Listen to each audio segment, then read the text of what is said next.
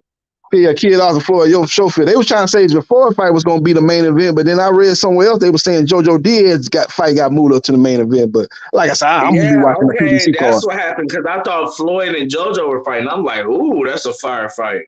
Yeah. Apparently not. I guess they was just talking about who gonna be on the main event. Mm-hmm. But they say I seen on their YouTube page it says Floyd Schofield, but I don't know. I don't know who they gonna wind up having there, bro.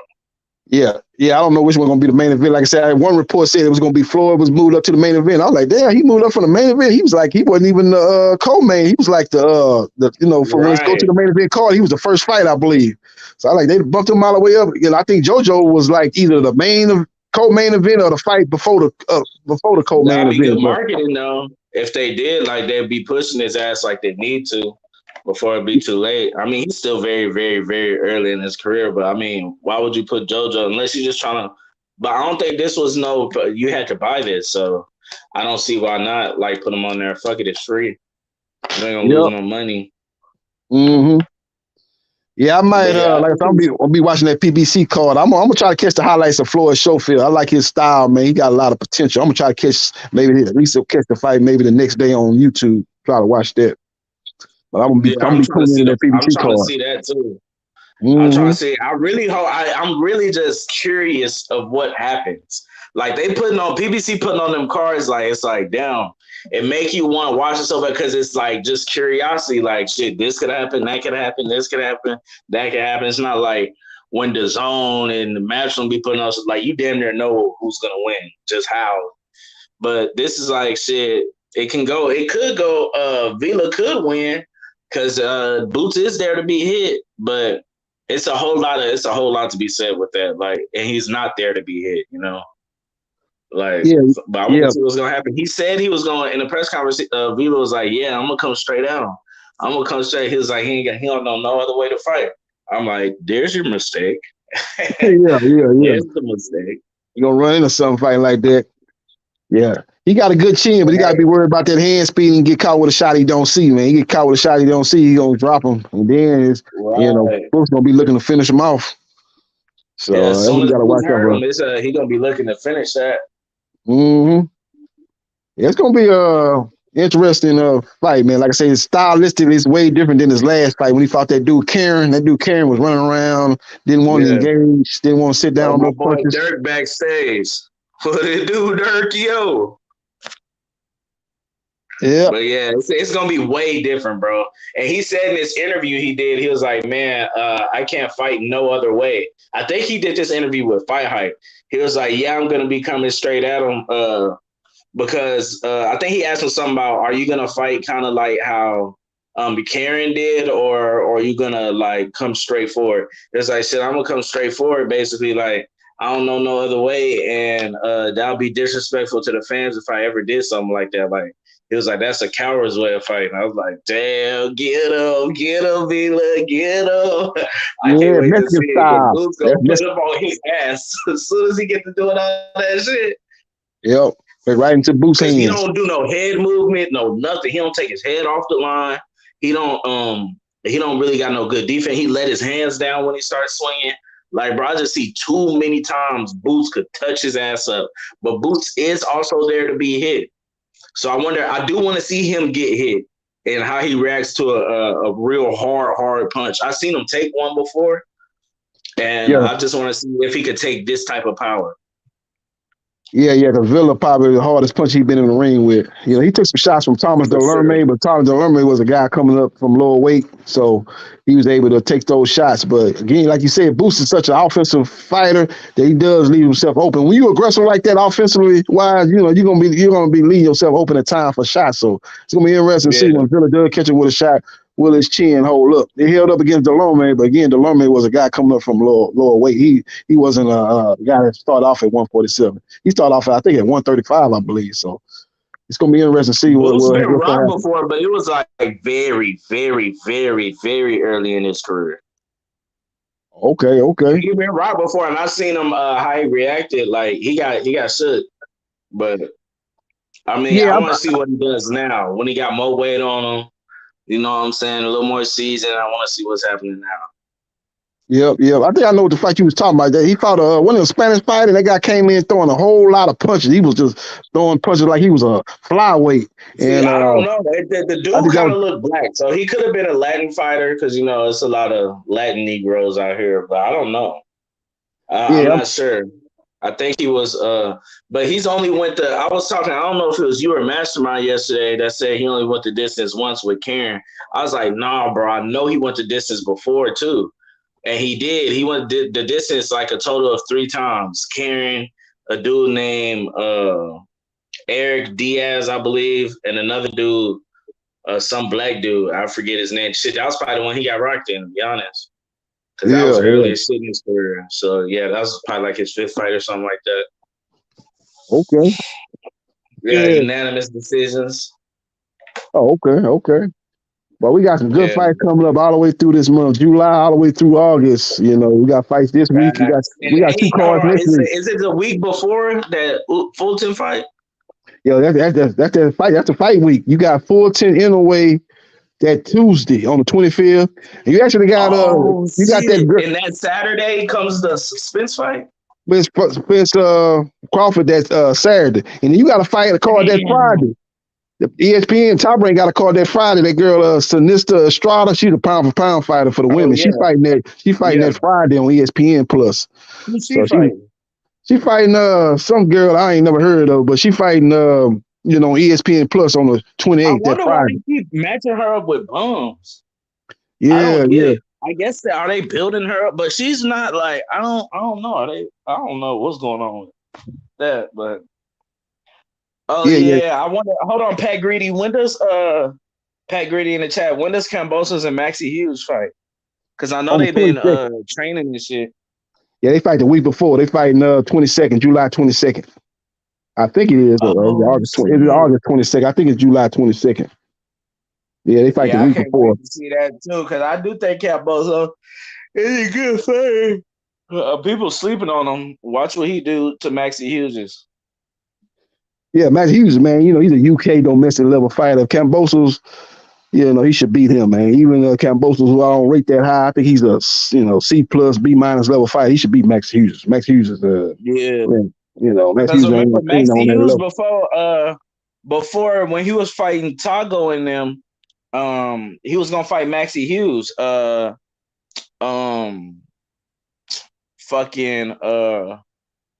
Garcia. He was trying to fight Maxie Hughes. Oh yeah, he sure was. Because Maxie Hughes, he's a matchroom fighter. Eddie Hearn promotes him, I believe. Eddie Hearn was trying to set that fight up, but Ryan Garcia wasn't interested. So I think that fight's going to be in Oklahoma, and Keyshawn Davis is going to be the co-main event. So I'm trying to look that fight. I think it's July 22nd. I'm trying to look that fight up right now and see when it is. I believe it's July 22nd, the week before Crawford and Spence. Oh, I guess Maxie Hughes is the IBO champion. But you talking about interim? Where my boy Dirk at, man? You ain't let my boy in?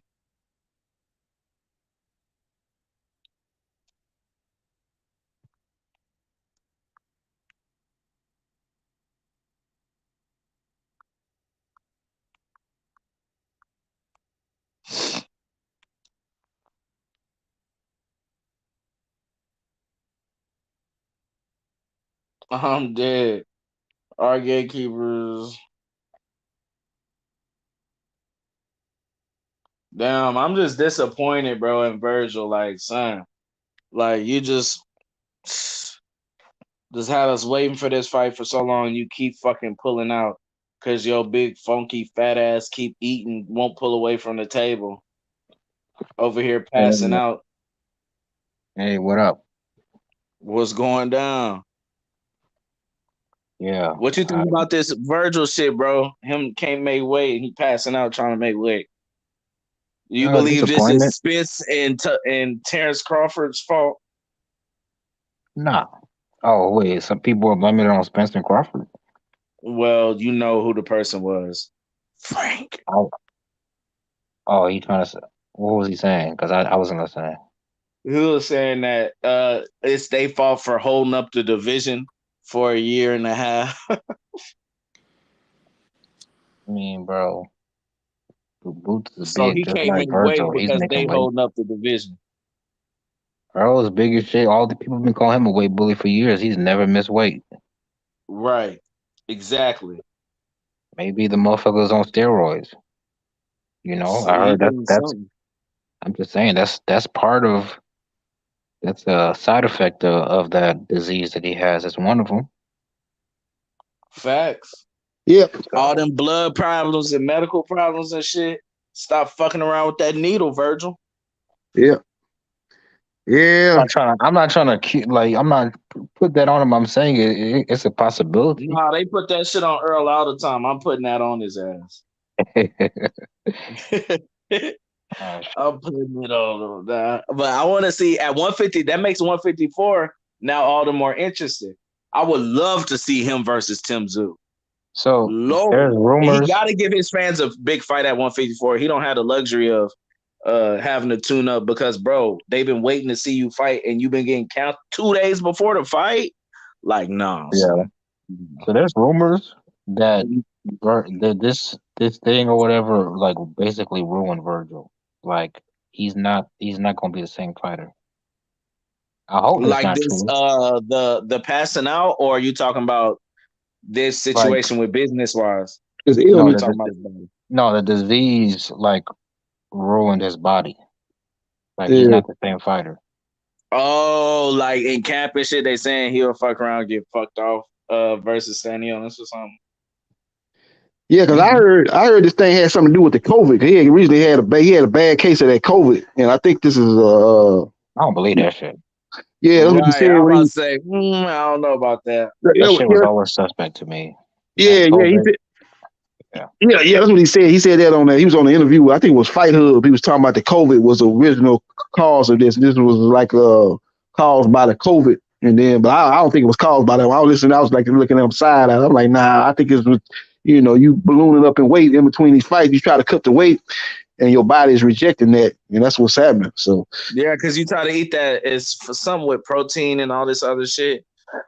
But they probably, somebody knows something we don't know because they have not been like the promotion for this fight has been dead. I didn't see, there was no press conference, nothing. Yep. Oh, for Virgil and Staniolis? Yeah. He doesn't like doing interviews. Like him and Boots are kind of the same, and like they don't like doing interviews unless it's like fight week or some shit. Well, it's fight week, and the only person we seen doing anything is Boots. Yeah, I saw Virgil do one interview, but that might be why he wasn't doing interviews. He's fucked up. Yeah, that's what I'm saying. They know something we don't know. Like, because there was no promotion. All you see is this picture. That's all you've been seeing. Yeah, Virgil, he did an interview with Fight Hub, and I think he did an interview with Fight Hype. So he did a couple interviews, and Staniolis did one, I believe, with Fight Hype, but it didn't get a lot of buzz, man. Because like I said, it's on the zone, man. The zone is not Or are they like from one of the times that it's been canceled before? Nah, it was doing this week. I saw it this week. I saw one with Staniolis, and I saw one with Virgil Ortiz. I actually watched the one with Virgil Ortiz when he was up when he got If I'm interviewed on standing Fight on this, Hub. bro, just let this shit go and fight somebody else. Like you don't, it I can be think a he bomb. You is. got to stay active. Yeah, I think he is. They said he moving. Virgil moving up to 154. So that's So, that. so is Staniolis gonna fight this month or next month? What's gonna happen?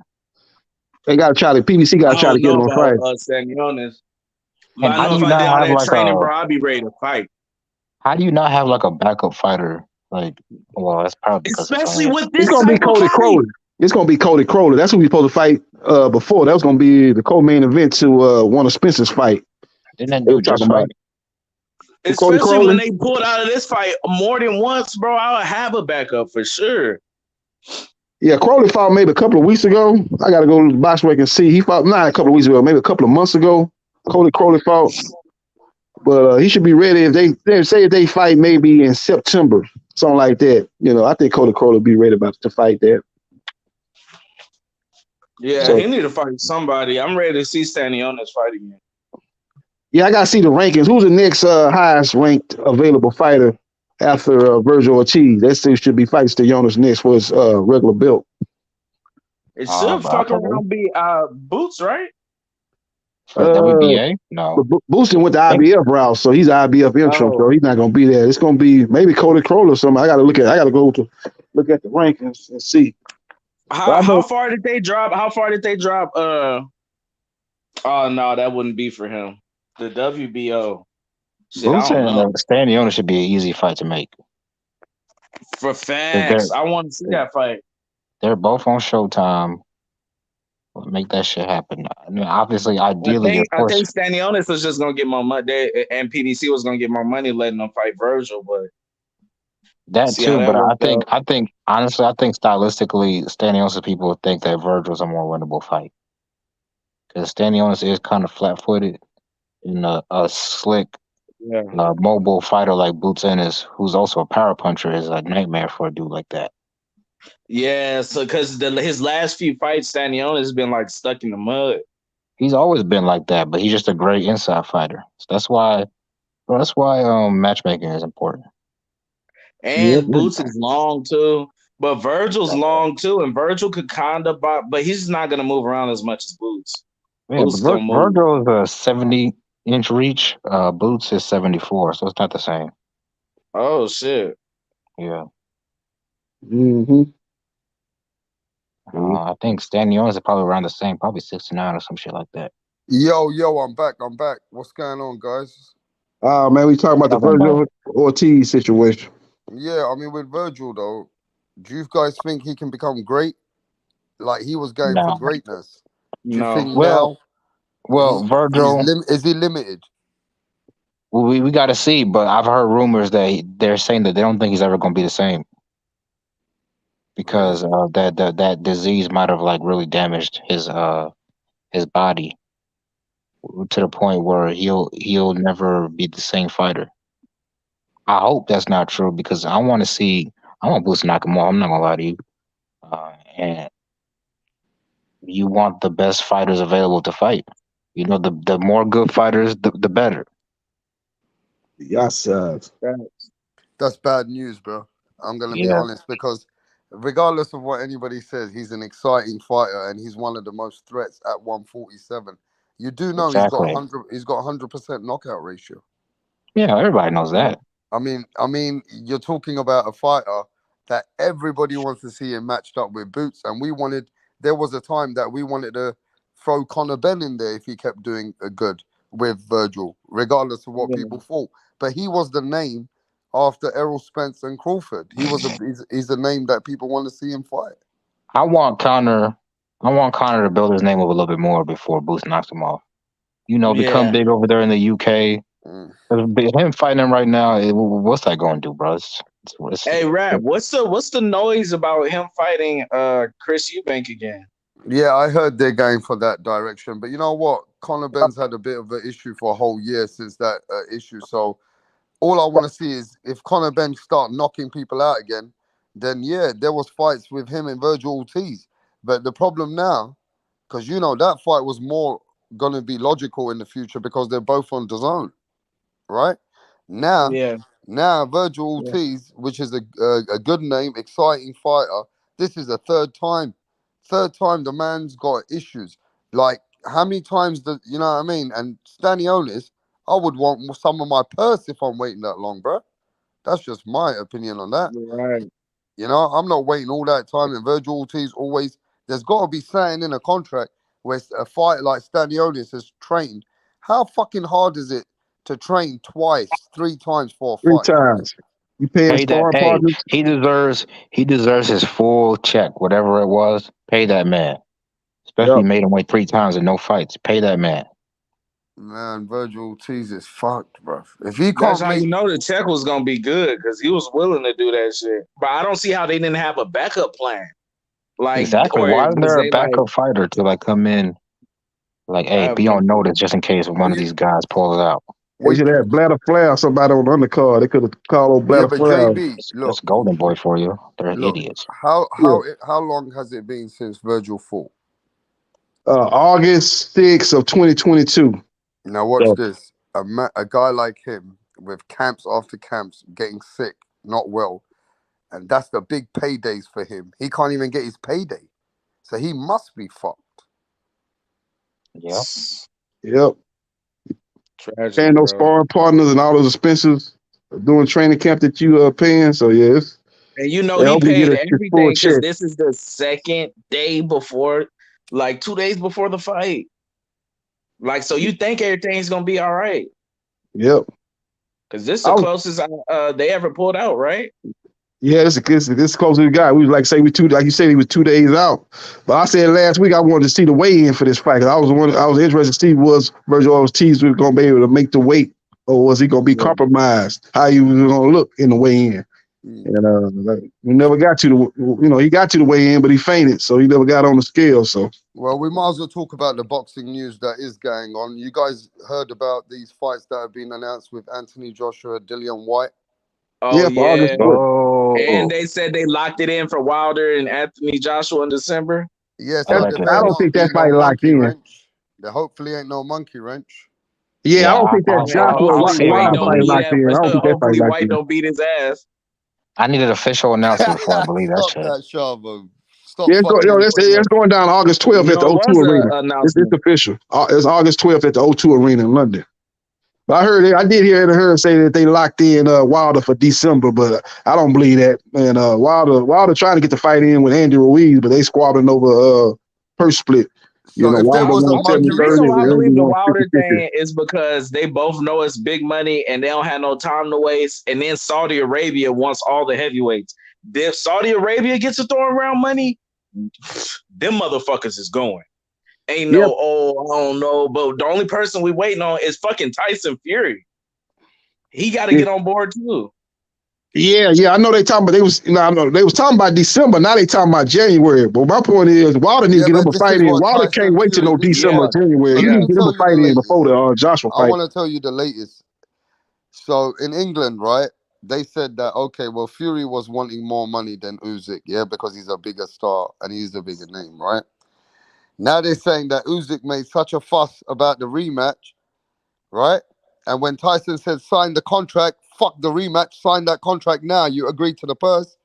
Now Usyk was getting nearly 20 million, 18 million with Fury. Woo! Listen to now. Now he's only getting 4, 5, max 6 million to fight Daniel Dubois. And now he has to fight Daniel Dubois. In Poland. Yeah, that sucks. This is a fight that's been announced. Yeah, August 26th, yeah. Hey, Dubois might be trash to me, but he does have power. He's got power. Because if he catches you, bro, he's going to fuck you up. Can he put a monkey in the wrench? And Usyk is a fucking cruiserweight, so we know he can be hurt.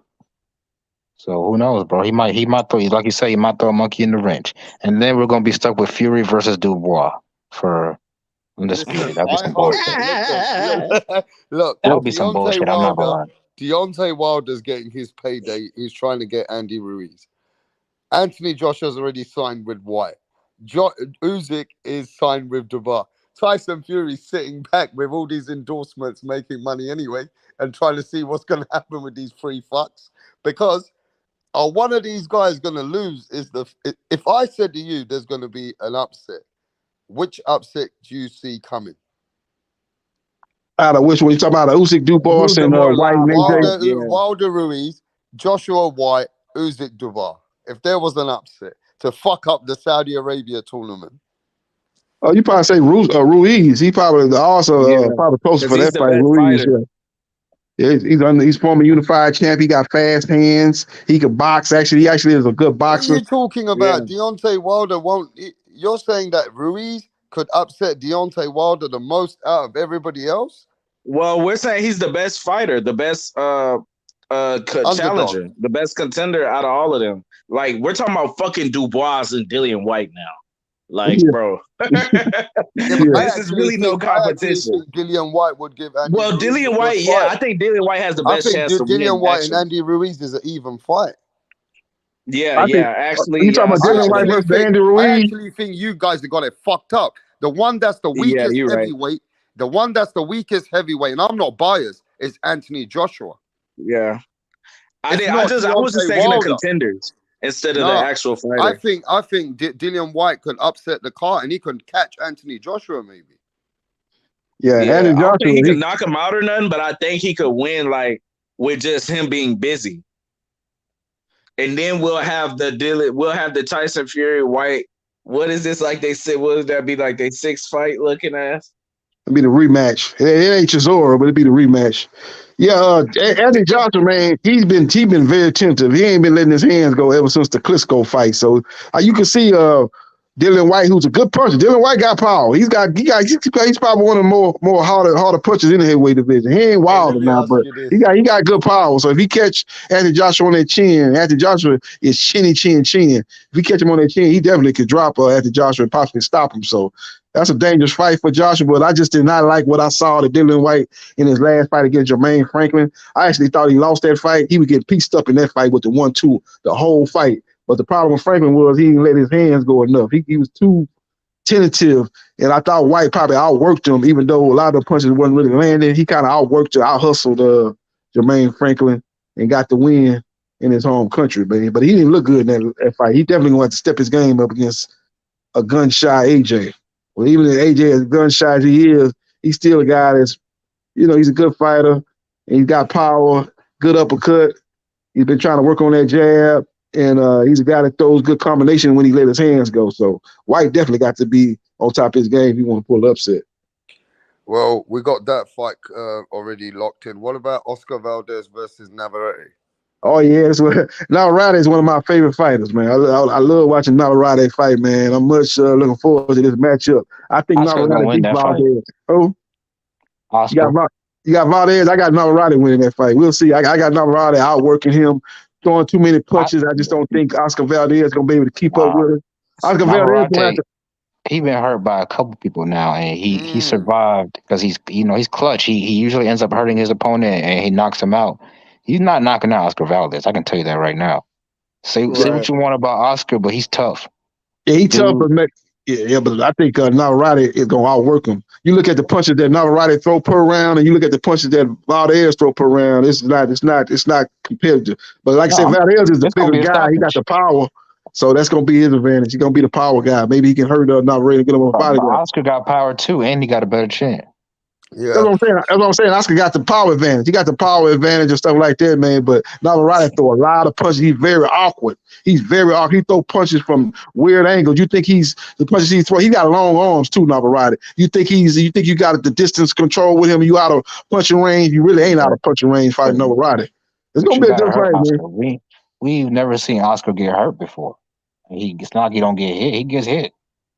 Yeah, but I think on top of that, I believe Oscar Valdez is an Olympian, so he's more skilled than Oscar Navarrete. Yeah, I believe he's got one punch knockout power with that left hook of his. He's gonna set this dude up. He's gonna knock him out. You just watch. He's gonna have to knock him out. I think if they go 12 rounds, Navarrete gonna win. I think Navarrete gonna outwork him through the 12-round fight. I see no way Oscar Valdez is going to out-punch and out-land Navarrete over a 12-round fight. He definitely going to have to knock him down a couple times or knock him out to win the fight. Navarrete's last opponent, Wilson, Australian dude, he almost got him out of there. He just couldn't finish the job. Yeah, he had his moments earlier, but no, Roddy wore him down. You know what I like you guys debate, but I like that Oscar Valdez is a bit more of a tighter fighter. He's not, you know what I mean? He's got a bit more IQ and experience like that way. I feel he's smarter. We'll see what happens on the fight night. I'm gonna always go with the smarter fighter. Yeah. Gonna be a good fight, man. Valdez definitely got to fight better than he fought against Concepcion. I know Concepcion don't fight like Navarrete, but he gonna have to fight a better fight, man. A lot of people thought he lost to Concepcion, man. Concepcion is nearly as big as Navarrete. A boxer type. That's not Navarrete. Yeah, it's not. Yeah, he's a boxer type. I'm just saying he got to step his game up, though. Yeah, that's anyway, a different JB, style. I want you to look out this weekend for my boy.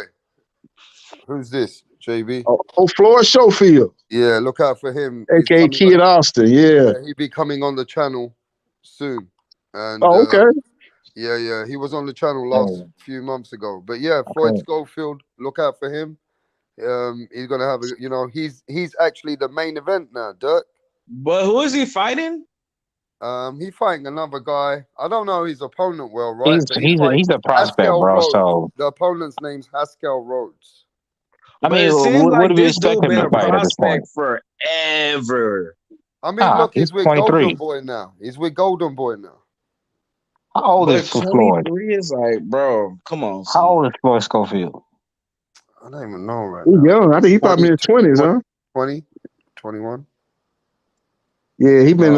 He said he won't smoke with Keyshawn Davis too. He said it's personal. Oh, yeah, Spawn or he's I want to see prospect versus prospect for some reason, but I know that would be kind of stupid for him to do, I guess, business wise. But let's see how he does, and then we'll have some questions for him when he comes to the channel. You know what I mean?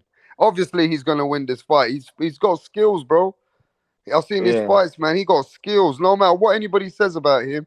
Like, because people hate on him because it leaked out that he wobbled Haney. And he said it on certain channels that he wobbled Haney and all that. I believe that shit. Yeah, Tank rocked Haney. Haney got rocked a couple times. Haney got rocked. But don't forget this. I got to respect. Yeah, okay, he might have got rocked a little bit, but Haney might have been winning the other rounds. I don't even believe that shit, bro, because I don't believe he got run by Floyd Schofield. We don't know exactly what sparring is. I don't believe that shit, bro. But he said, but guess what? Shakur even said, Shakur goes, no, Floyd can fight. So Shakur even is certifying that Floyd can fight. So but you better stay his ass away from Keyshawn Davis. I know that. How do we know that? He wants that smoke. Trust me, Keyshawn will beat that kid pillar to post. All right, watch this. I'm gonna get him. He already wants Keyshawn. I want him to call out Keyshawn. They got personal beef. Matter of fact, Rap, they were on your fellow countryman's little show. Pearson, I believe that's his name. Fearson. Something Fearson. He's a black dude. Spencer. Yeah, Spencer Fearon. Yeah, he was on their show with Keyshawn and Floyd and his pops. And they were going at it. Like, I'm not gonna lie to you, Schofield wasn't looking too good. But I'll tell you this right now. They saying that Keyshawn Davis is ducking Schofield. So a prospect is ducking another prospect in a whole different. They on two different platforms too. That's another thing. Prospect versus prospect never. One fight on the zone, other fight on ESPN. If you're Floyd Schofield's people and you put him in the ring with Keyshawn right now, that's malpractice and you should go to prison. Yeah, but because you ruined that man's career. Look, you can use that both ways. That's bad for Keyshawn. Damn malpractice, Dirk. Yo, that could be bad for Keyshawn fighting somebody like him. I don't think so, bro. He's way further along than that kid. Keyshawn is a silver medalist, Olympian for a reason. On other channels, bro. He's highly skilled and he's got power. Keyshawn is the real deal. Yeah, Keyshawn the truth. He got a lot of control range, good jab. Yo, but JB, solid. I like Schofield. I like Schofield. Everyone I spoke to behind the scenes in America, they say, yeah, Floyd Schofield is that guy. Like he's showing people behind the scenes. Ain't nobody got not one bad word to say about him. Yeah, he explosive. He's a good fighter. I seen his last fight. I was very impressed. Explosive, hand speed and stuff like that. His boxing skills are good. And what I like about it, he's explosive. Combination. He's got power. It's good. He ain't gonna be no easy night at the office for anybody. That guy there is a good fighter. He need to get a little bit more experience and stuff like that. And him and Keyshawn Davis would be a good fight probably in a couple of years. Definitely be a good fight. Anyway, so Virgil's not fighting. He's the main attraction. Okay, so it ain't JoJo Diaz. It's Floyd Schofield. He's gonna be the main event. And it should be Floyd Schofield because he's coming up. JoJo's already lost a couple of times, few times. Floyd looks like he's 16 years old. Who? He looks like he's 16. He got a little young. Yep. Shake him out here. He gonna fold his ass in the second round. You think so? Oh. Yeah. Is Joshua's? Is this his third time fighting Dillian Wright? Second time. Are you sure? Because I'm watching. It says Joshua. Oh no, this is August 12th when it will be on. Okay. So let me ask you they guys. found 2015. In America, there's Schofield. We know, yeah. Keyshawn Davis, Frank Martin. Who do you think's the guy out of those two? Keyshawn Davis, no doubt in my mind. That's you, but I'm hearing Frank Martin. Errol I Spence would never like had Frank. bring him in. Frank got the best This win is out of what all. I've heard Errol Spence and Derek James. They said that they would never had bring him in, but he's supposed to be the guy as well. Yeah, I'm putting my money on Keyshawn. I'm putting everything on Keyshawn. I'm putting my money on Frank Martin. Got a better resume. Look at who he fought. Yeah, he does, but that's because Frank Martin's 28 years old. They're moving him a lot quicker. And didn't that guy even take steroids to fight Frank? Yeah, he still beat the best out of Michelle Rivera. Keyshawn Davis picked Michelle Rivera. I think before they fight. What do you think about Frank Martin, bro? Yeah, I like Frank. I think Keyshawn would do the same thing to Michelle Rivera. But like you said, it'll be malpractice. They put Keyshawn in there because they're not going to. They'll feel he's not ready yet. Yeah, he'll destroy a little. The man's name is Kid Austin, bro. You can't put a kid in the ring with a man. Come on now, stop it. But I'm saying they wouldn't put Keyshawn in there with Frank because he too green. Yeah. Honestly, this might sound blasphemous. I think Keyshawn has more tools than Frank right now. Like in terms of like boxing abilities, like things he can do in the ring, he can do more things in the ring than Frank Martin. Like what can't Frank Martin do? Consistent than Frank Martin though. He's a better inside fighter for one than Frank Martin. I believe his defense is a little bit better than Frank Martin. He's better at going to the body than Frank. Now Frank might have more pop. Well, I'm not sure, and Frank might have better feet.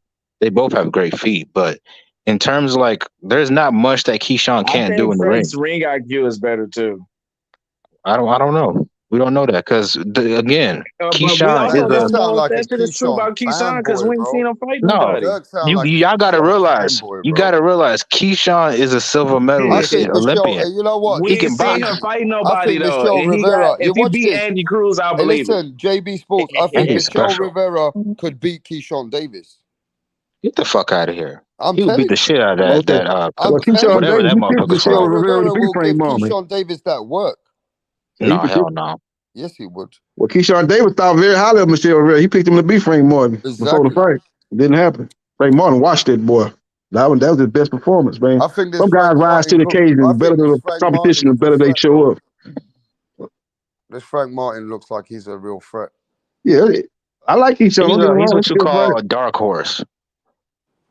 Yeah. Yeah. He probably better get a step on. The motherfucker ain't getting no younger. Yeah, they probably gonna try to set him up with a Tank fight, though. That's the fight, more likely fight than a Keyshawn Davis fight. He's with the PBC. That's a future opponent for Tank Davis. You know, he probably gonna fight Pitbull at the end of the year in the rematch, and then early 2024. If Frank Martin fight next week. He fight July 15th. He headlined his first fight. He fight some guy from See, this is what I'm talking about. I'm watching Floyd fight. I'm not seeing any intricacies or nothing like real detail. He's just strong and he's powerful. That's all I'm saying. He's athletic. That's basically Berlanga. That little guy's a dog. He's a real fucking dog. Yeah, the kid's tough, but I'm sure there's a lot of tough guys in boxing, but it's about skills in this sport. But you know, Floyd Keyshawn, Schofield. they Floyd fighting a week Schofield. apart too. They fighting a week apart. Frank Martin fighting He's a July tough kid, 15th, and that kid. Keyshawn Davis fighting July 22nd. He the co-main event for the Cambosos Hughes fight.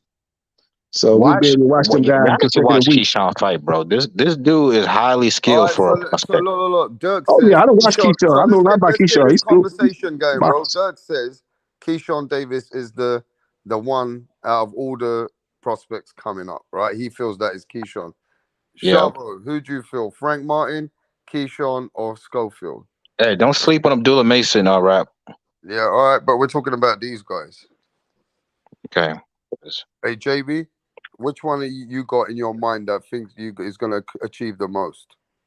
Frank Martin slightly over Keyshawn Davis, man. It'll be a good fight. They fight, man. Keyshawn, he's a big guy for his weight. What do you like big, tall about guy. I can Frank? see him moving up in weight. Break down what you like about him. I like Frank. He's a very consistent fighter. He know who he is. He fight to his style, throw combinations, knows how to control distance. Defense is solid. He's a very good fighter. He's just consistent. Keyshawn Davis, like Dirk said, probably has got more tools. Got the reach, tall, got a lot of the physical advantages. I need to see him fight a little bit more consistent. That's one thing about these guys coming out of the Derrick James camp, man. Them guys are consistent. They might not be as flashy. They might not be one of them guys that, oh, man, you see them do that, you see them do that. They just fundamentally sound and consistent and stay true to who they are. It ain't no peaks and valleys in their fight. They gonna fight on the same level, the same way throughout the fight. Whether they go 12 rounds or whether they end before 12 rounds, they're gonna be fighting the same way. They know who they are, consistent. That's why he's gonna be tough for anybody to beat.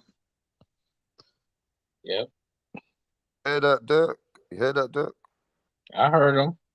I just think that Keyshawn has more. He has more tools in his game, bro. He knows how to manipulate people's guards. He knows how to frame, pin on the ends. He's a complete fighter. He's defensively sound. He's got some power. I think I like Keyshawn. So you like Abdullah Mason, huh? Yeah, he looks really good too. But I'm not gonna go as far as other people. He's not even had 7 fights, has he? No, he's got like 7 fights, 6 knockouts. But he looked good in his last fight. Yeah, he's always looking good. There was one fight where he fought an undefeated prospect similar to him, and he had some trouble with that kid. But yeah, I like Abdullah Mason. But it's too premature. But he looks good. These kids look good out there. Yeah. So you're saying Keyshawn Davis is the goods? He's going to achieve some glory.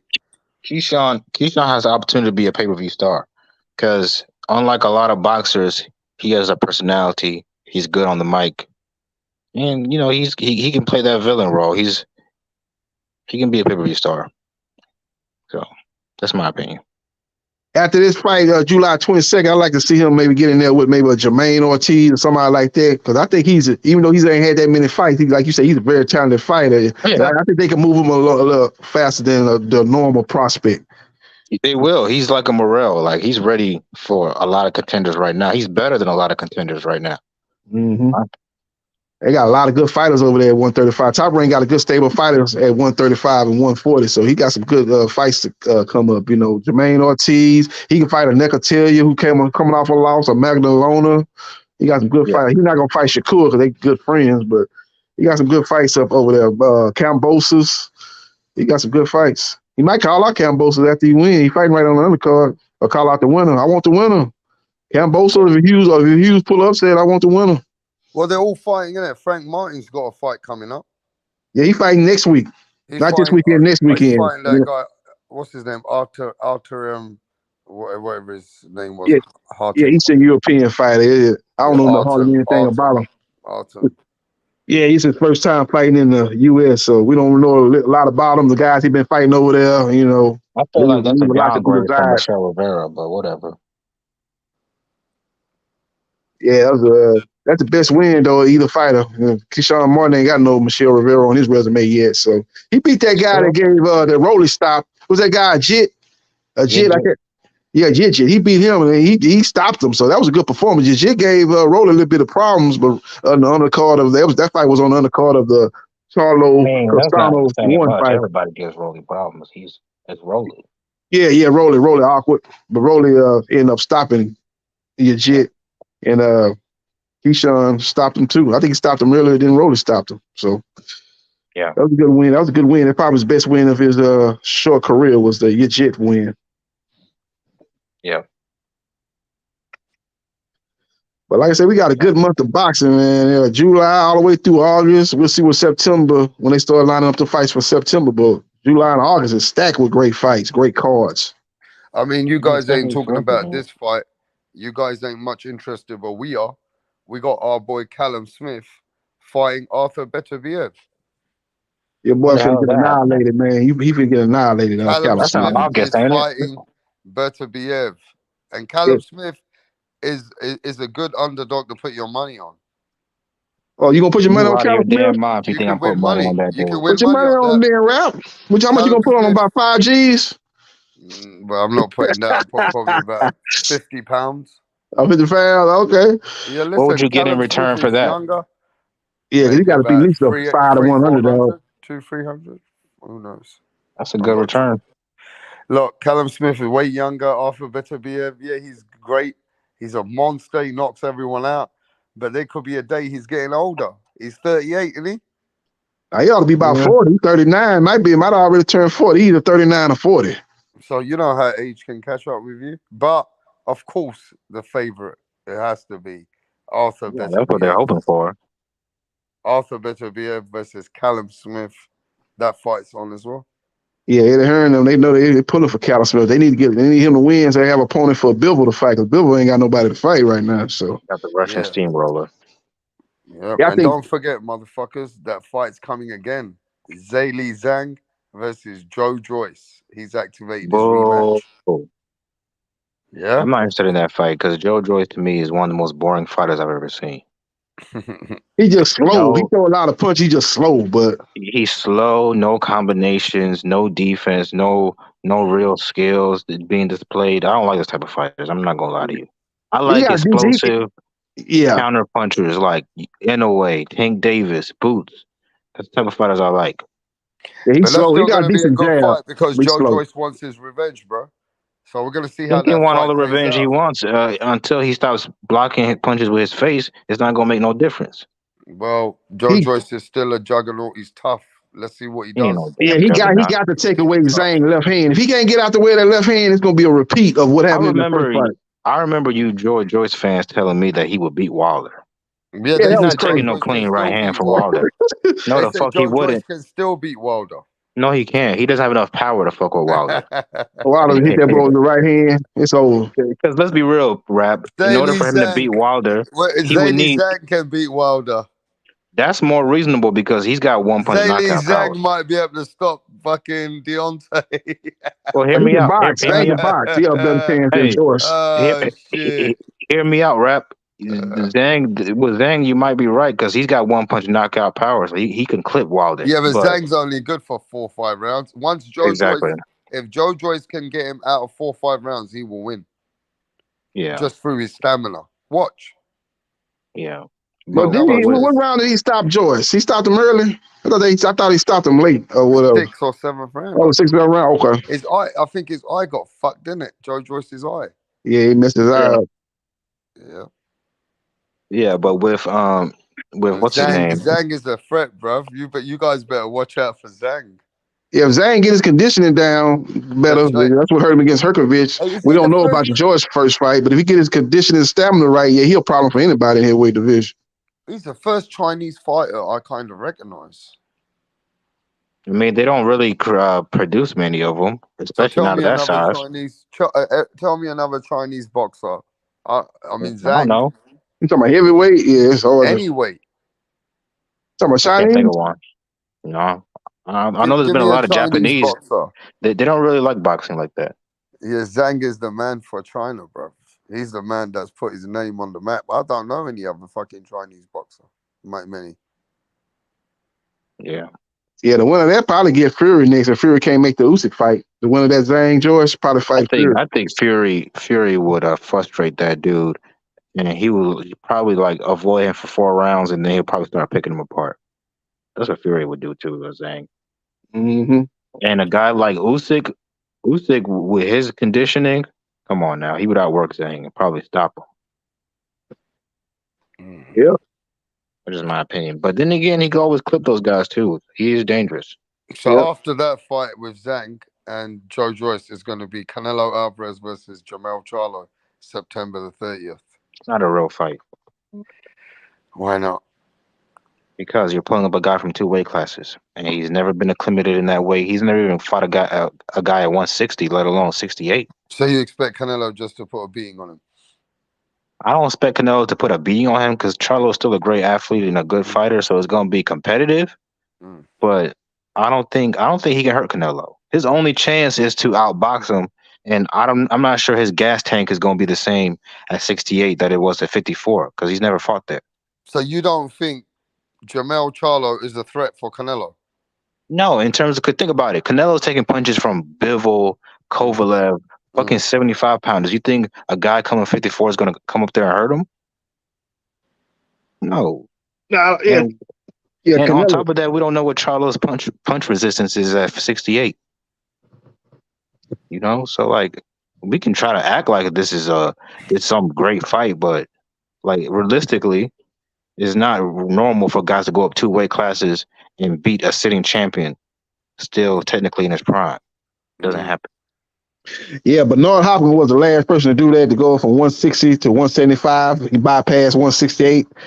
But he beat Antonio Tarver, who was the #1 guy at 175 after knocking out Roy Jones. So that's the last guy to do that. But, Hopkins was a technician, at that point of his career. He was a boxer, crafty, knew all the tricks of the trade inside that square circle.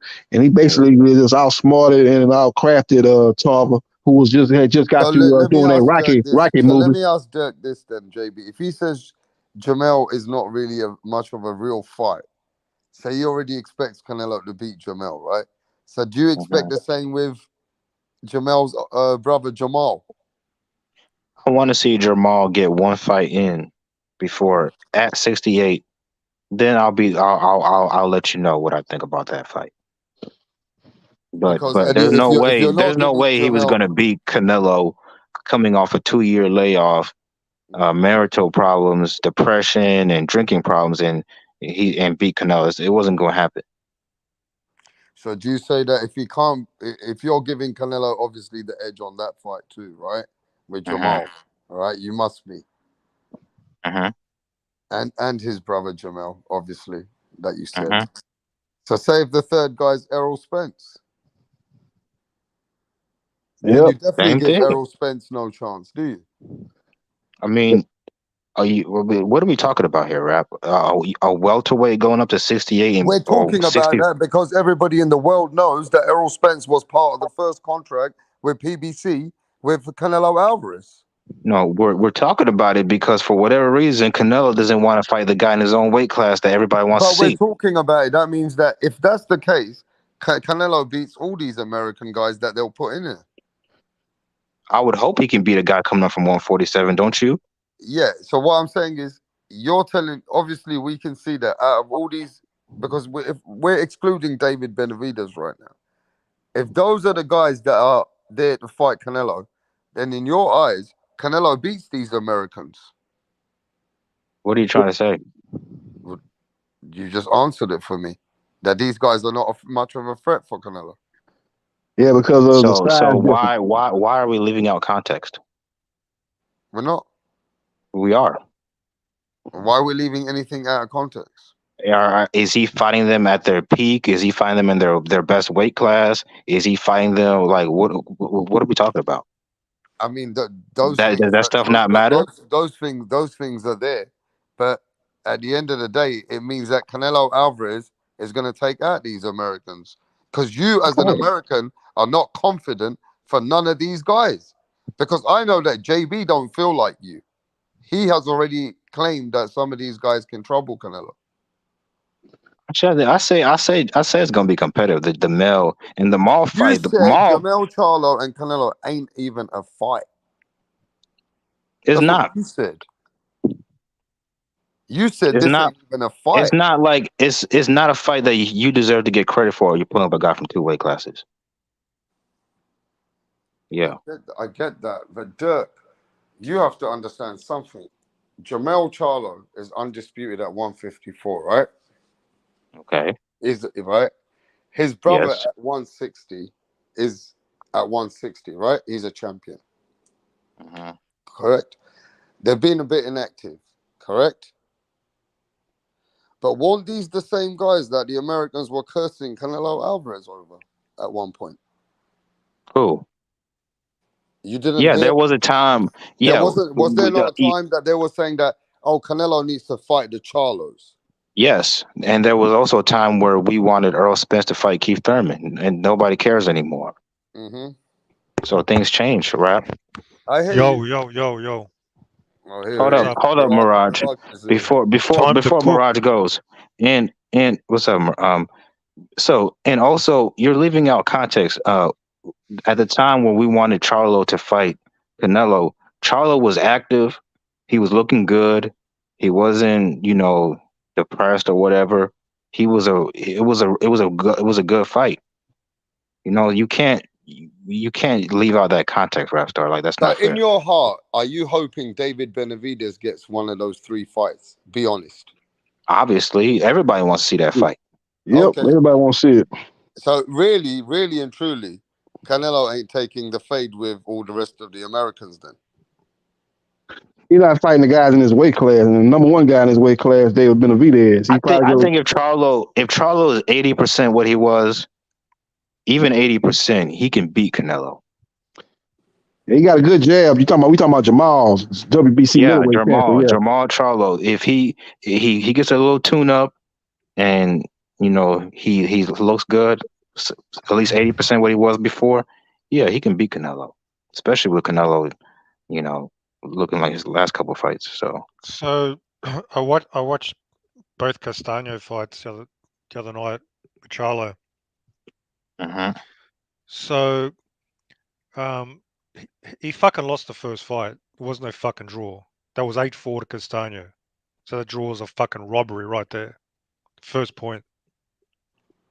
Second point, in the rematch, he dominated. He adjusted and he dominated. And he gave Castano 2 rounds. In terms of boxing skill, he can definitely outbox Canelo. No problem. 100%. He can. But the one problem, man, his defense has got a lot of holes. Castano was fucking catching him clean with a lot of hooks, a lot of lead right hands. And if Canelo does that, if Canelo catches him, he's going to be in trouble. So I think he might get clocked. He might actually get stopped. Well, also Castano and Canelo are Castano's got way more volume than Canelo, and not only that, he's got a way better gas tank than He Canelo. caught him with like clean power punches, like to the chin. Yeah, I understand that, but what I'm saying is, with guys like Charlo, you can't just throw single punches like Canelo likes to do. He likes to load up on single punches and catch guys. You're not going to catch those type of guys. You got to catch them with like your third while you're throwing a 3-punch combination.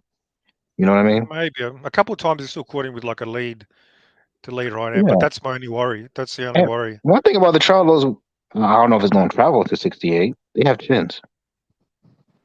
Both of them. He's got a chin, yeah. But he's got a Canelo jab. hits harder than Castano, a lot harder. Just saying, if Canelo gasses out, there's an opportunity, which he usually does. Yeah, but hey, this could be a cherry pick gone wrong. Definitely. I will be happy as hell if that happened, because you pulled up a guy from 2 weight classes and you still lost to him. That would be hilarious. Then it's over. The whole Canelo era's that's done then. Yeah, but I think hearing it from the Americans, Mirage, you can hear it from even the fans. They're not confident in their fighters against Canelo. See, Rap's trying to wind you guys up. But No, it's the truth. Yeah, he is. It's the truth. You don't believe in your fighters, you silly Americans. Shut the fuck up, man. It's the truth. They don't believe in their junior welterweights. We don't believe a guy going up 2 weight classes can beat the Canelo. They don't believe in their middleweight, and they don't believe in their junior welterweight, as you want to say. Yeah, the guy's been inactive for like almost 2 years.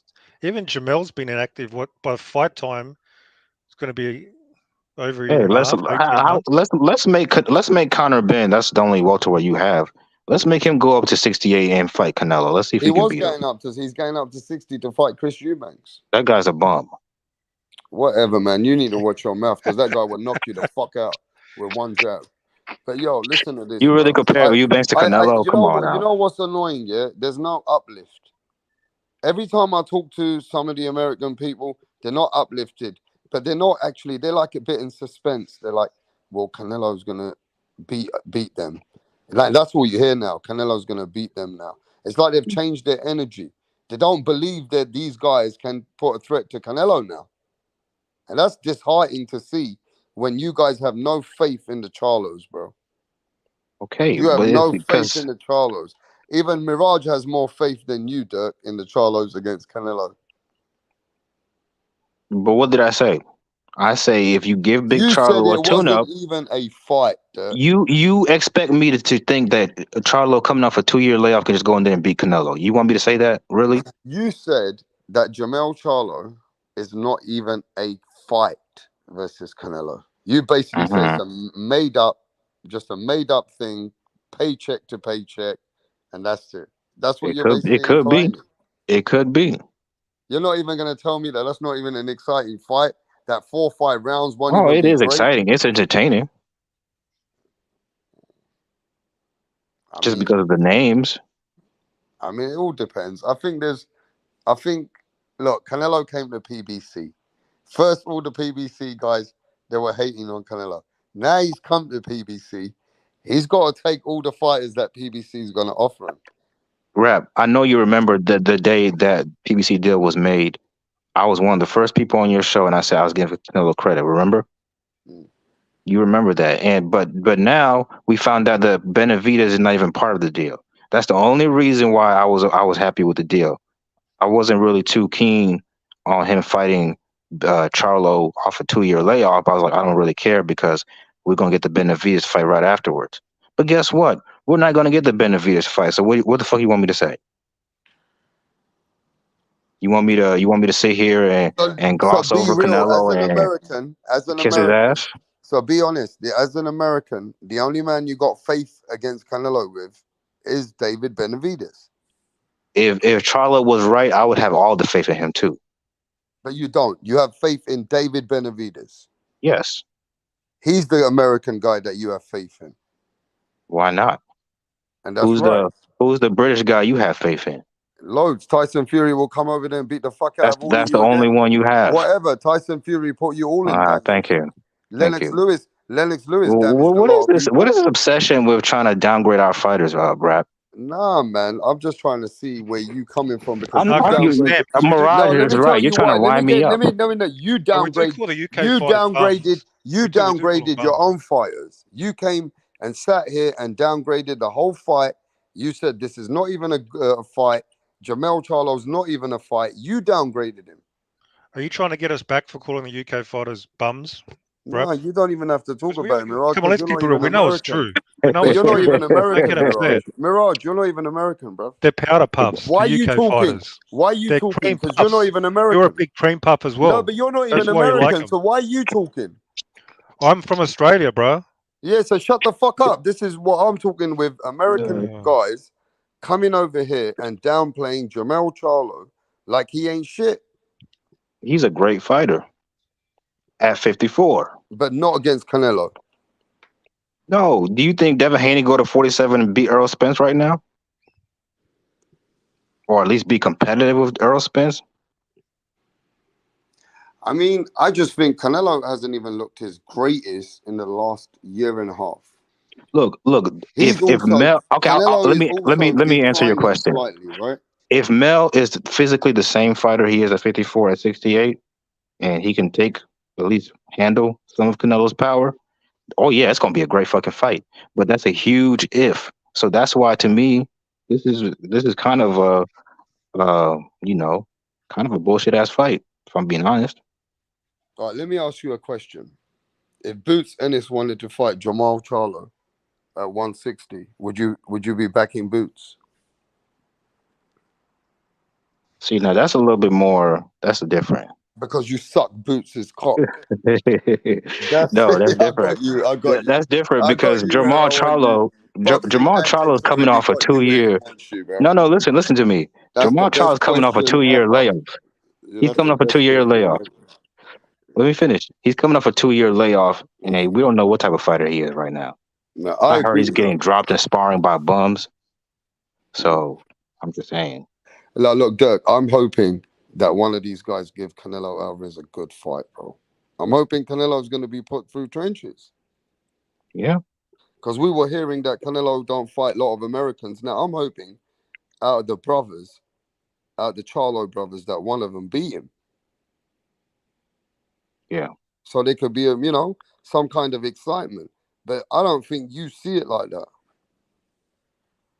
I have more faith in Mel than Maul for more obvious reasons. Did you watch the Derevchenko fight with Mo?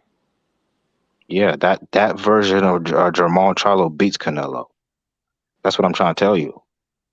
But Canelo would never fight Jamal Charlo coming off a performance like that.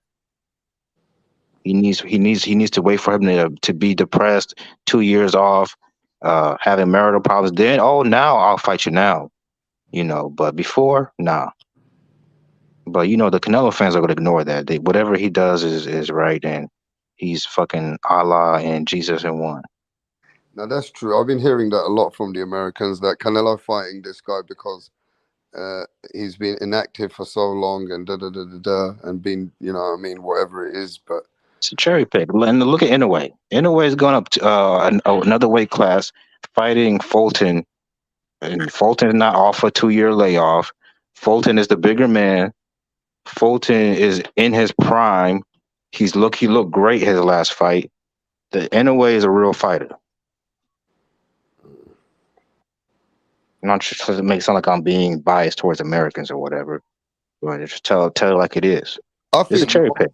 It's an attempt of cherry picking. Let's see if it's a cherry pick gone wrong. Hopefully it is. I think Mel is obviously prove he's a great fighter, but I think Mo at 160, I think going at 160, I think he might have a slightly tougher chin. I might be wrong. Maul, yeah, because Maul gets hit a lot. I think Maul's got that dog because of those Derevchenko fights and that at that upper weight. I think he got that slightly more tougher chin. I think he's got more of a chin. I might be wrong. They both have great chins. I don't think I've ever seen them. Well, I've seen Maul hurt more than Mel. Castaño wobbled him a little bit. Wobbled Mel, didn't he? Yeah, he did. Well, did you watch that Derevchenko fight recently? No. No, it is on YouTube. But yeah, that was probably the best performance anybody's had on Derevchenko that I can think of. Yeah. Yeah, so basically the way that you're speaking earlier is like this is an easy picking for Canelo Alvarez to have the brothers, and then maybe between that and if he were to fight Maul, like no tune-ups, nothing, then I would say probably yes. Canelo should win that fight.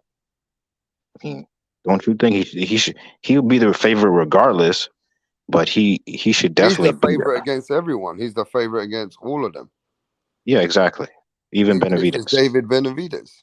But he was also the favorite against Bivol, and we saw how that turned out. But either way, yeah, I just want Maul to get a tune-up, and then if he looks good, that's actually good for Canelo. It's going to build up the fight. Then there won't be any excuses from anybody,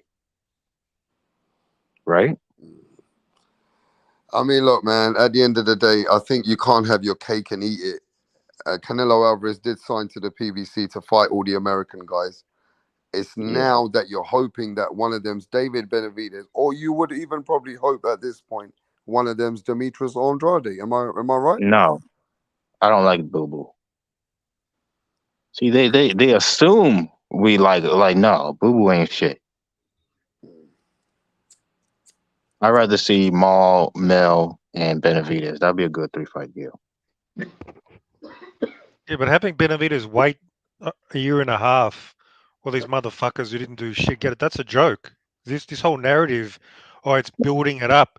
It's been built up fucking 3 years. Canelo's been in this division 3 years. And now these motherfuckers come out of nowhere, middleweights, junior middleweights, just having shots. It's a fucking joke.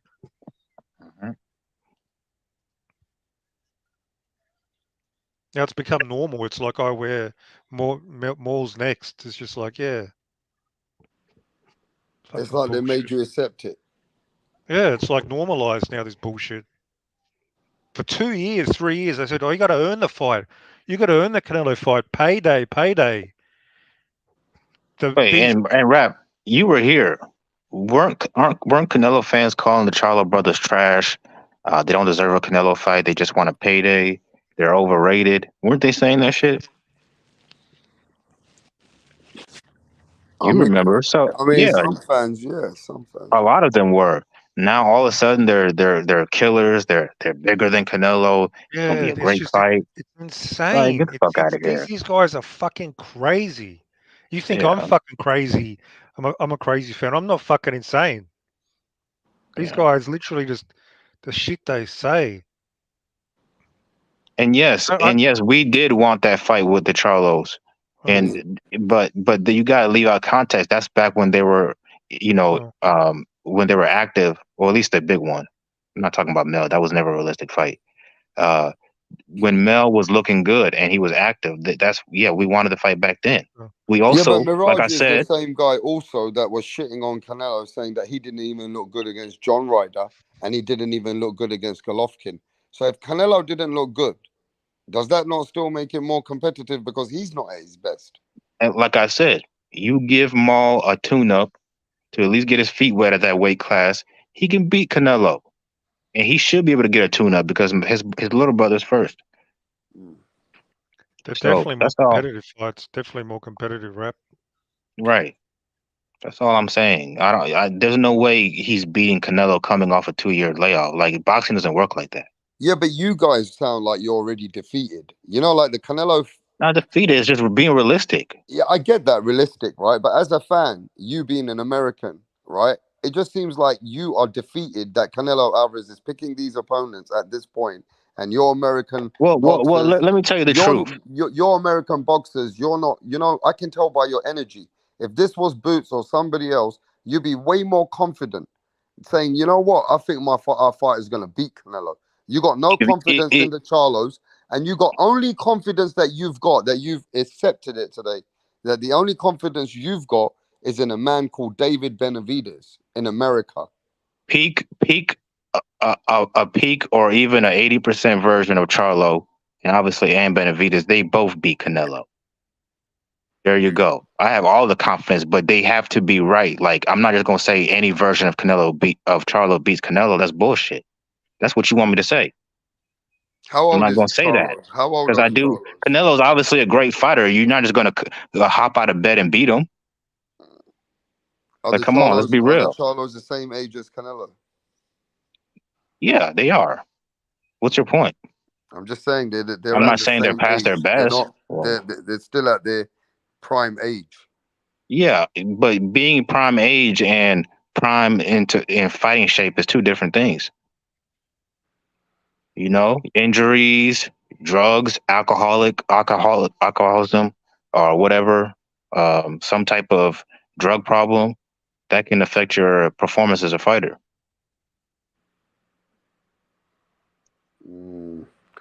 Well, at the end of the day, you're hoping that Canelo Alvarez does have some adversity in this 3-fight deal, don't you? You're hoping that within this big deal that he's done with PBC, you're hoping that something's going to happen, bro. What are you expecting? Canelo to just go through all these guys? No, he's not going to go through them. Especially not either Charlo. He's not going to go through, but I do expect him to beat the smaller one. He should beat the smaller one. I'll let my opinion about the bigger one when I see him fight. Yo, so Mirage, do you think Canelo will have trouble with either brother? I can't hear him. I think he's gone. You know, he's there in the background. At the end of the day, look, I just think at the end of the day, bro, you know, Charlos have also proved that they're world level fighters, and Jamel has definitely proved that he's a great fighter. Now, he been already complaining about moving up for a while, right? All these fighters were supposed to all move up at some point. Now, yeah, I get it. The older brothers got a few issues, so the younger brothers got the fight. But ultimately, they're twin brothers, and I just think, if Jamel does give Canelo a good fight, yeah, then Jamal's chances becomes more increased. Yeah.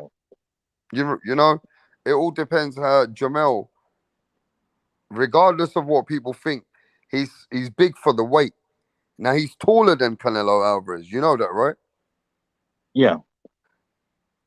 So it just depends how much weight is he going up. Yeah, he might be taller than Canelo, but is he really a bigger man, like in terms of mass He's and gonna altogether be frame? going up 14 pounds. That's a 14 lot. pounds. So That's a lot. 14 pounds is what Think he's about gonna it. be going Think up about with. it, Rap. It's rare that it's the hardest jump in boxing is from 40 to 47. Very, very few fighters are successful going from 40 to 47. And then you have this guy going from 54 to 68 in just one jump. Like, I'm going to give Canelo the advantage on that. So that's all I'm saying. Don't forget, these two used to be in the same weight class now. The fight could have happened back then.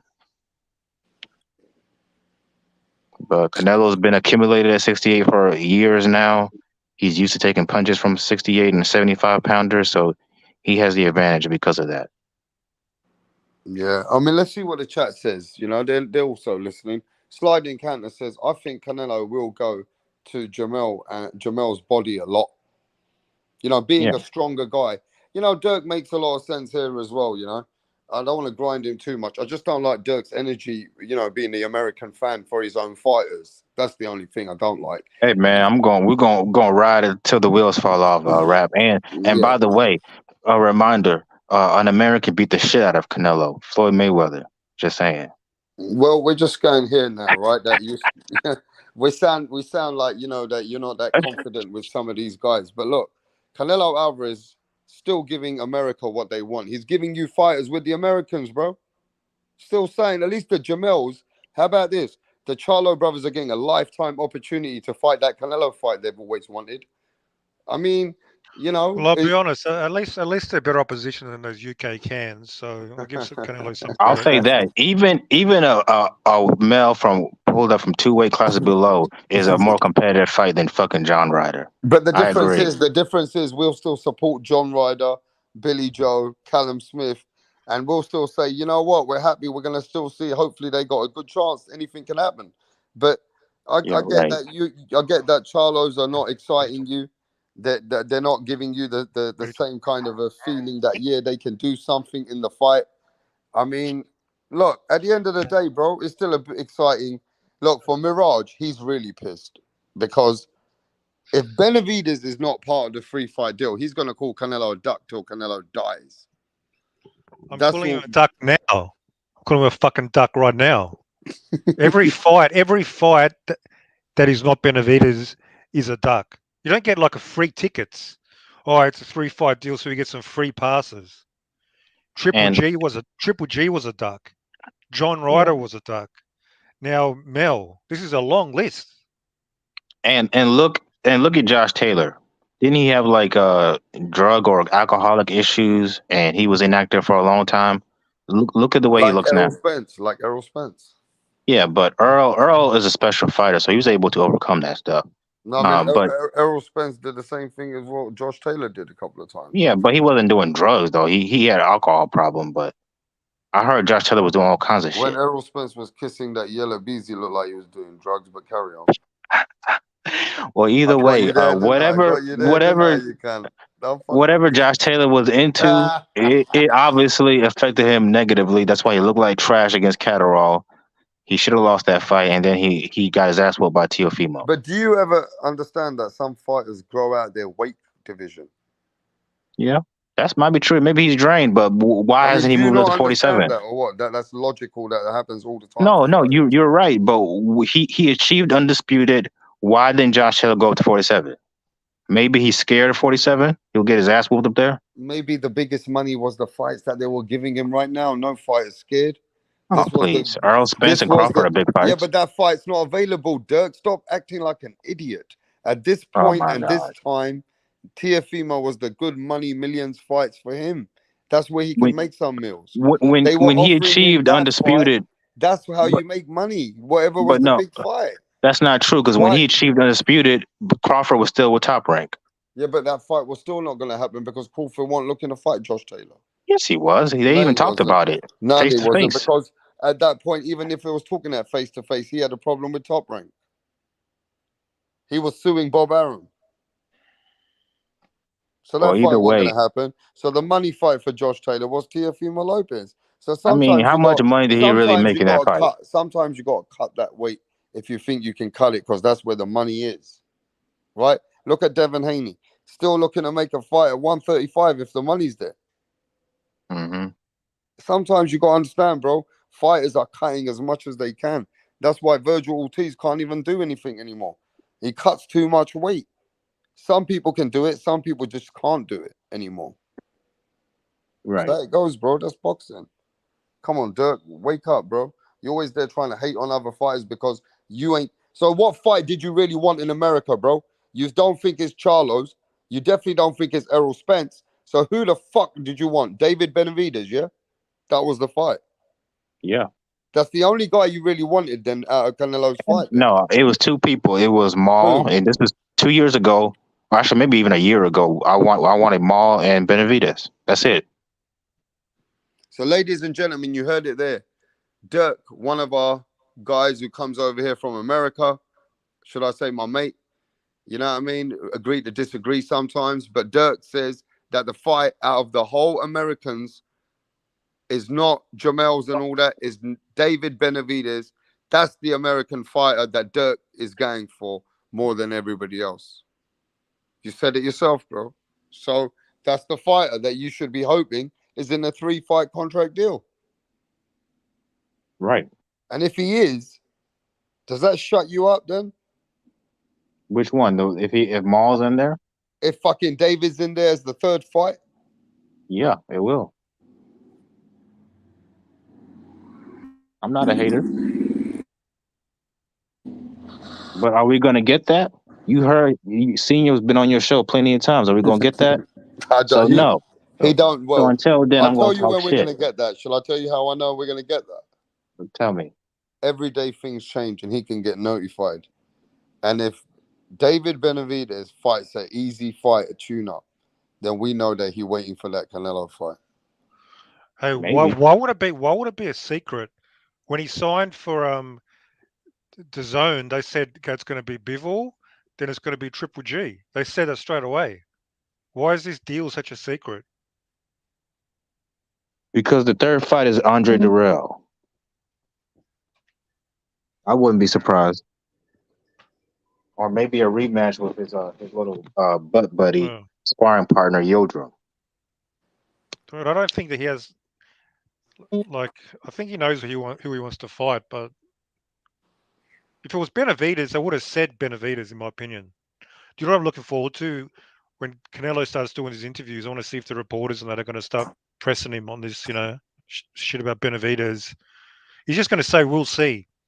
You watch all his interviews. He's he's always brushed Benavidez. He says anything's possible. We'll see. Every single time. He's waiting for Benavidez to show some type of flaw or weakness. Then maybe he'll jump on it. But until then, wanting him to fucking lose, man. That's not an that energy too. For wanting a fight. He's the biggest cherry picker in the history of boxing. Wow. This is now reached new levels. Wow. Is that what you're saying there? They try to remember this. This is all recorded. So one day the smoke will come. After Jamel, this That's is okay. like, has anybody seen a more blatant cherry pick? When you've got the number one dude, everybody wants it. It's going to be big pay-per-view. Like, there's no excuses. And he goes and chooses a guy 2 weight divisions lower. Let's be real. He didn't have to fight Maul or Mel first. And even if you were going to fight one of those guys first, Benavidez should have been the second option. But they're not. You want to fight a guy off a 2-year layoff with marital issues, that's a cherry pick. I don't care what nobody says. And then you want to pull up a guy from 2 weight classes, hoping that your size and your advantage of being at that weight class longer than he has will help you win the fight. That's another cherry pick. Dude, what's a bigger cherry pick? Guys in chat, anybody, give me a bigger cherry pick in history than that. They're gonna say Floyd because this is a pro Canelo chat. Yeah, but who did he? What specifically? I guess you could argue Marquez when he came off a 2-year layoff. But I mean, that was a Yeah, 2-year but layoff. it was only Manny. Who else was like a top dog at that time that he could have fought instead? Like it was Manny, but The only ones I've ever heard was they say he didn't fight Margarito or Amir Khan. Like, do you really think those guys would have beat Floyd?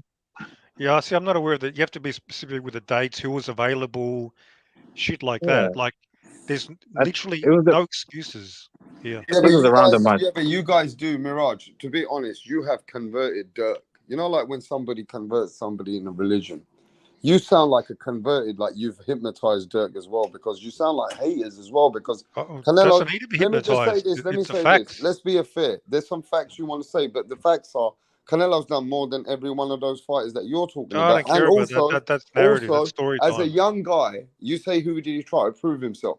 Canelo at 22, 23 went against the best ever who ever did it, Floyd Mayweather. Yeah. And he So gave he That went. wasn't a risk. Let me guy's get this off. Then he beat what about when he beat an unbeaten before the Charlos beat him?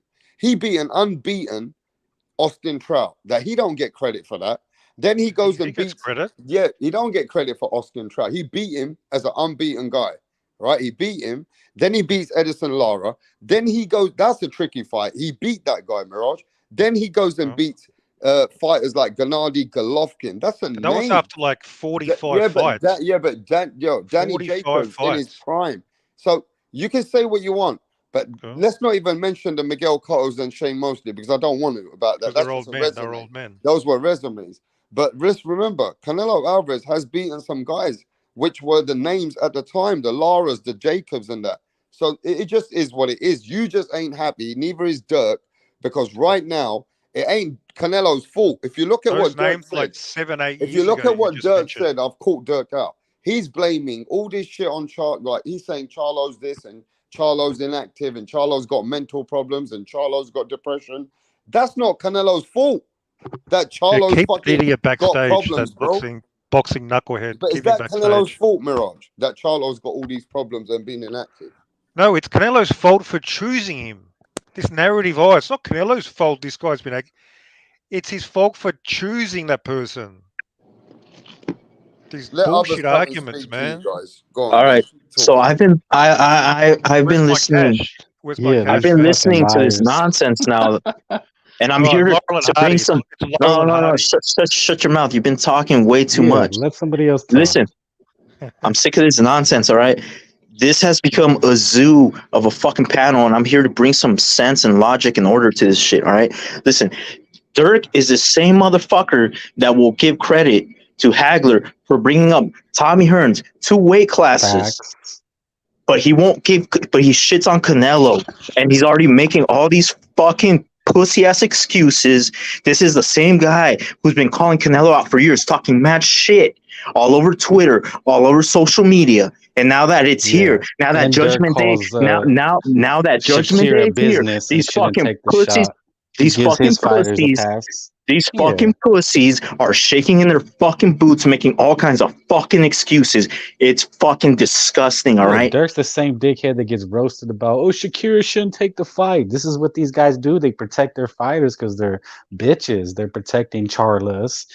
We already know what time it is. These guys get on here. So Al Heyman is the biggest fucking idiot in boxing, right? Isn't that what he is? Al Heyman, PBC, or some fucking morons because Canelo's coming in and raping them. Taking you all guys their even money say and Tank beating up the Davis, fucking Crips. These fucking idiots, bro. Will even these black supremacists, bro. Because let's call it what it is. Let's call it what it is. They're black supremacists. You're black supremacists, Dirk. You're the same motherfuckers that will even say, "Oh yeah, you know what? Tank could beat Canelo's ass." And if that fight gets announced, why is he picking on the little guy? This and that. You guys just are never happy, bro. Yeah, just fucking stop watching boxing. Asked for the fight. He asked for the fight. He's Like, been what are we begging for the talking fight for about? years, and when it's here, Shakira's all of a bitch ass sudden asked it's for a the cherry fight, pick. and oh, It's a cherry pick all of a Shakira fucking shouldn't sudden. take the fight. Shakira shouldn't fight him. Oh my god, they protect their guys because they're little bitches, little whiny bitches, man. That's what I said. These They're always guys don't complaining, fight. bro. They're Earl always Spence don't complaining. fight. He don't fight. Charles don't fight. Hanky don't fight. Shakira don't fight. All their little bitch ass fighters don't fight, but it's everybody else's fault, right?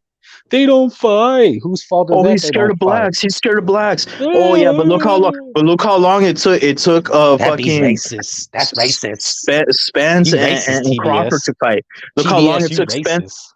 They racist, blacks duck each TBS. other. Shakur and Haney All ducking the each other right time. now, All the fucking and they don't call time. that shit out. They don't call say that shit shit out. about that. They don't say shit Fucking about racial that. double standards, man. It's bullshit, man. Stank Davis ain't fighting for the titles. I heard Dirk saying all but he's kinds the of face of boxing. stupid fucking He's the shit, face bro. of boxing. Saying, oh, I like explosive counterpunchers. Well, what the fuck is Canelo, you jackass? He's the definition of an explosive Stank is the counterpuncher. face of boxing, and he don't fight for So- shit. He ain't fighting for no titles. So Al So Heyman's the biggest fucking you don't idiot. like that. I don't like So Canelo. Al Heyman is the biggest idiot, right, Dirk? I'm just pointing out your fucking your racial double standards, bro. If Canelo was black, you'd be all over him, They're bro. worshiping him, bro. They built a statue. Yeah, they you would say if he's Tank the were goat. to You would say Tank were to he's pull the up goat, Navarrete, bro. hey, if Tank were to pull up Navarrete from 126, He already did. He pulls up everybody. Leo. but okay, you Hector guys didn't like that Garcia, shit back we already then, did seen you? it. No, we're just Okay, calling it out. No, but Charlo is undisputed. He Okay, asked for the nobody fight. gives Earl Spence Nobody's credit for asking. fighting fucking Mikey Charlo Garcia. asked to fight. When Hagler pulled up Hearns from welterweight, that's one of his most celebrated fights, right? And Okay. he and Tommy Hearns was not even undisputed. We're talking about an undisputed champion here in Jermell Charlo, and y'all are shitting on it because you never believed in him in the first place. Yeah, why does These your are all bitch ass have a double excuses. standard? These are excuses. Yeah, explain the double standard. When Canelo wasn't fighting him, you never believed in him in the first place, and now that it's here, you're like, oh well, like why is he doing it now? What the fuck? Exactly. He went to the PBC to roast these motherfuckers, rape them, and pillage and plunder. But the Why do you have one I said was Why do you Maul, have the double not standard? Mel. So Nobody Canelo ever has to asked fight for Mel. everybody. Why doesn't he let the David fight? He's taller. You're saying He's you got have the double all the standard for physical Shakira. advantages emotional, on bro. Canelo. You have the He's double got the standard reach, for Shakira. the height advantage You're talking on over each other, Canelo. one at a time. And you're trying to act like, oh, he's picking on a smaller guy. No, man, Canelo's just not a weight bully. These guys are weight bullies picking on Charlo smaller walks around guys bigger. at junior middleweight. Fucking Jermell should be at fucking 175. Jermall should be a fucking cruiserweight, bro.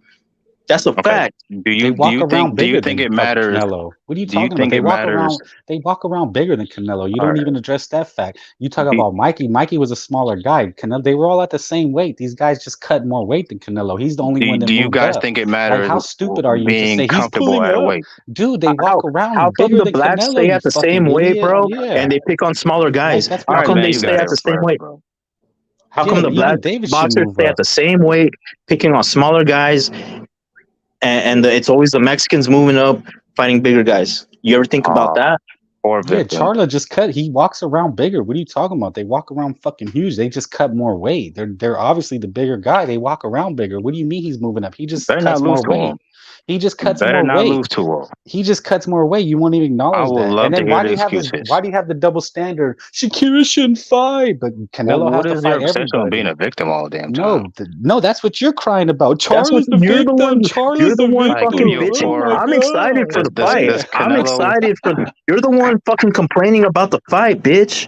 So who's the victim? Yeah, you're the one acting like Nobody the looking forward to that victim. fight. We want Charlo, he's picking in on a way, him. He's Fulton picking is a on real fight. Charlo. What? That's a real Oh fight. yeah, another guy moving up to fight. Oh yeah, Look, a bigger guy. And then Oh, you yeah. know what? When Inoue sparks that motherfucker, he wasn't that good. In Fulton, he was overrated. You know that's what's gonna happen. that's what they're gonna say. We're gonna give Inoue all the credit he deserves. No, these As he should motherfuckers get say it. Inoue ain't shit. He's just a He's jab. He moving never up to fought fight a black bigger guy. black guy. It's always the other people moving up to fight bigger black guys, bro. Yeah, man, those black guys. That's man, the way. I hate those black guys, man. Go ahead, keep going. No, Kaiser. I'm you hate calling Canelo. your It's the racial same double way. We're just standards out, calling bro. it out. Yeah, we're I'm just calling it out. your bullshit out, fool.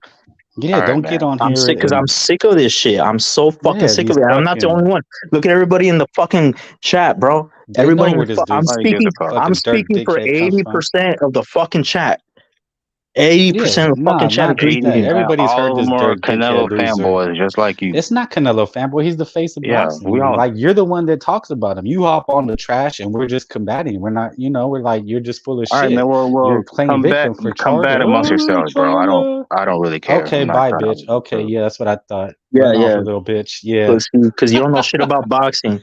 I always run this pussy off panels, dog. Look at he's scared. Like look at he run off like a little bitch. That's what You know, happens when he gets his little crip buddies. They're all yeah. yeah yakety yak. Oh, Canelo don't fight Mexicans. Look, Yeah, it this was is a what these Canelo crips bash. do. It was a Canelo bash. Yeah, he don't fight Mexicans. Yeah. That's all they revert to. He don't be fighting Mexicans. He don't be Because fight Mexicans. And it's like, bro, these black guys don't fight each other. Like, Because that's he's what you want to say all the time. This That's Jay how you Crib, know. this ugly motherfucker gets on here and says he don't fight Mexicans. Like, bro, these black guys don't fight. It's the same. We That's keep how the you same know. energy. That's how you know he's used to always being on LDBC panels and shit where they just agree and they just hate on Canelo. It's all about hate Canelo, shit on everything he does, shit on all his accomplishments while praising black boxers that did way worse things, sucked way worse. Yeah, look, these guys, Hanky and Shakira, fucking beefing on Twitter beef when Canelo just gets paid and wants to beat some crip ass. And that's what it is. Yeah, I mean, like, okay, if he fights a European, oh, he's on the Euro tour. If he fights a black, they say, oh, he's afraid of blacks. But now that he's fighting blacks, oh, well, he's picking on them, in their fragile moments where they have mental illnesses and, like, fucking man the fuck up, man the fuck up, Jamal. They're making y'all look weak, straight the fuck up. Look, man, we get it. Canelo's held to a different standard. He just is because he's the face of boxing. He's the straw that stirs the drink, and everybody knows it. And he's going to PBC Island. It's one man against PBC, and we know how they screw people over.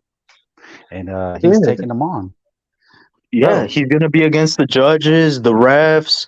They're gonna pick the refs, the judges. You know what I mean? Like, fuck, man. Like. Yeah, he's man, there.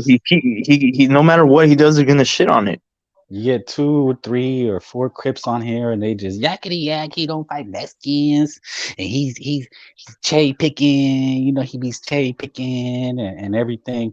But then on the other hand, they want to. But his PBC's great. Oh my God, look at PBC getting Canelo. It's like they don't have confidence in their own people, bro. That's why they want to see Benavidez instead, because they know they ain't shit. They ain't shit. It's got to be another Mexican to do it, because they ain't shit. Look how weak they're fucking. And man. You see this ugly milk dud? It's pathetic. It's pathetic, man. Do you see this ugly milk dud Jay Crip up here? You see his ugly ass milk dud face? You see him? You see him? This is what this idiot told me. He said, "Okay, Canelo's he was failing with John Ryder. He only blah blah blah." So then why did PBC sign him? He's failing. So why did PBC sign him? Right. Like, does that make any sense? If he's failing, nothing they say makes sense, bro. Nothing they say makes sense. He's slipping. He's not the same. They even want to say that John Ryder was competitive. That's what they say. They say, oh, he couldn't even get John Ryder out of there. Dirk is a perfect example of an LDBC brainwashed product, bro. He's young. He's like in his early 20s. He hasn't been watching boxing very long. So he tunes in, and the first channels he encounters are these LDBC channels because they were like some of the first ones around. Mm-hmm. And so he's automatically brainwashed and programmed pretty much to think a certain way. Yeah, they tell him what he wants to hear, that they're the best and they dominate boxing, and that's just not true. He has said that. He has come on this panel. I've heard him say black supremacist shit. He has come on this panel and said blacks are number 1, Mexicans are number 2. He said says we shit beat like, all y'all legends. We beat all this motherfucker. All they say is Mayweather. Mayweather beat Canelo's ass. Like we don't look at boxing like that. Like, okay, and he's even Floyd he rose protected his above own, it. bro. Floyd fought Canelo at a catch weight, but you guys don't mention. But if Canelo does shit at catch weights, you guys criticize the fuck out of that. Floyd beat Canelo at a catch weight, and he was. We all know he was not in his prime, bro. And it's not like he dropped him or he outpointed him because he had more experience, more elite level experience. Like he did what he was supposed to do. Ooh, okay. Yeah, Does that mean he's better than Canelo? Because by that logic, then everybody that beat Ali is better than Ali. If you go by because he beat him, Right. But was Ali in his prime? Was Canelo in his prime when they got beat? See, like you gotta consider all these factors. You gotta, as they say, keep the same energy, right? But they don't do that. They say it, but they don't do it. They're the ones always saying keep the same energy. They're the ones always saying that, but they don't do it. They don't practice what they preach, bro. No, you see, he ran off like a little bitch. He was comfortable when it was just him roasting Canelo, right? Like unchallenged. But when we come destroy their bullshit narratives, okay. And he runs off like a little bitch. You know why? Because they can't handle it. They can't handle it, bro. The truth hurts, man. You see, they'll team up on me. It'll be 4 against 1, and I'm a beaner, and I'm a wet back, and all the racist shit they want to say. Man, it's cool, and nobody says nothing. But we just keep it a buck, I told you, bro. Yeah. Look, man, Canelo's the face of boxing. Like he's not above criticism, but dude, what was he getting criticized for, TBS? What was the main criticism? They were saying that he's scared of blacks and Mexicans. So that's why he went to the PBC, because that's where all the slickest and the blackest motherfuckers are, right? Yeah, that's what they pride themselves PBC, on. right?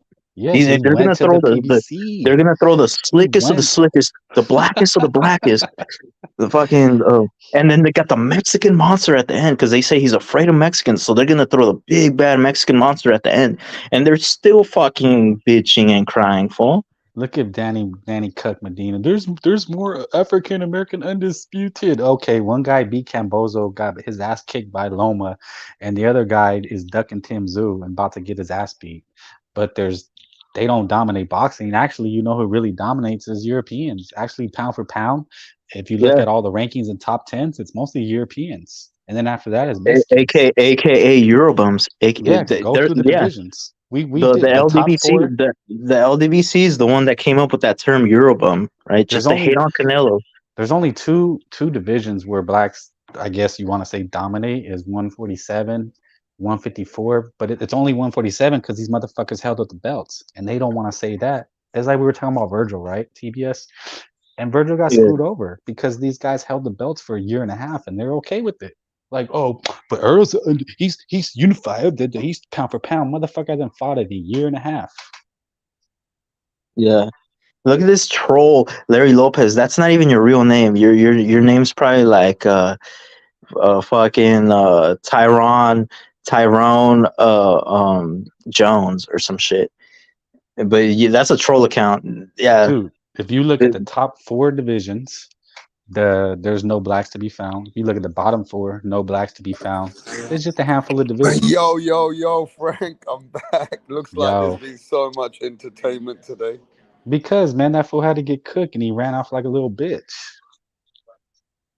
That's what they do. And then they start crying. They're pulling the race car, crying this and that, Hey, look, man. Look, this channel's for everybody. You get your voice off. Boxing scientists, even the Mirage gets his voice off. So, you got to let the people decide. And I know it gets a bit crazy, but it gets crazy over your side, bro. All over, you know what I mean? It just gets a bit wild sometimes. But you know what? We always have a good live. Yeah, man. We welcome the smoke over here, bro. TBS comes through. Yo, pound for pound. I'm gonna check my emails in a bit, brother. Boxing and text. What's going on, my bro? Danny Medina, go to fucking sleep, bro. What's his name? Thomas. Respect to you. Hawker Mustang, always out there like a hawk. Larry Lopez, and keep it boxing. Yeah, man. We do. Try and keep it. We are keeping it boxing. We're calling out. We're just calling out the narrative, the raceful narratives, bro. let's Bastard, keep it a buck with me. These motherfuckers get on here and they trash Canelo, which is fine. But when you got these guys, Hanky and Shakira, some black guys, they don't fight each other. They don't call it out. Why is that? Look, man, they're all going both sides of everything. People Yeah, call but it why Tank. why Like, don't look at I Tank. know, but why don't they You know do what I that? mean? Like Look at like Devin Haney don't get no credit from but look, I'm criticizing. just saying it. I'm just You know what I saying mean? they want to trash Canelo, which is fine. We welcome the smoke, right? Yeah, We no, don't care. Canelo Alvarez definitely got a lot of hate, brother. Yeah, but they cry about him nonstop. But when I say, hey, why don't these black guys fight, right? Why don't Shakir and Hanky fight? We're telling you, they're not gonna fight because they don't fight each other. You got Anyway, these three. we're gonna talk about it like we always do. And on the next live, I got an exclusive live. Get ready. We got a guest coming soon. Let's And do it. yeah, bro, I'm gonna catch you guys on the next All live, right, brother. peace. Peace out. Like, all right, man. Thanks for shout having out us. TDS. Respect, Like, man. All right, shout out Frank, man. Yeah. Everybody else who came in earlier on, respect to all of you. Let's keep it boxing, and we get you in the next one. all right, Yeah, fuck Mirage. and fuck Dirk Dickhead.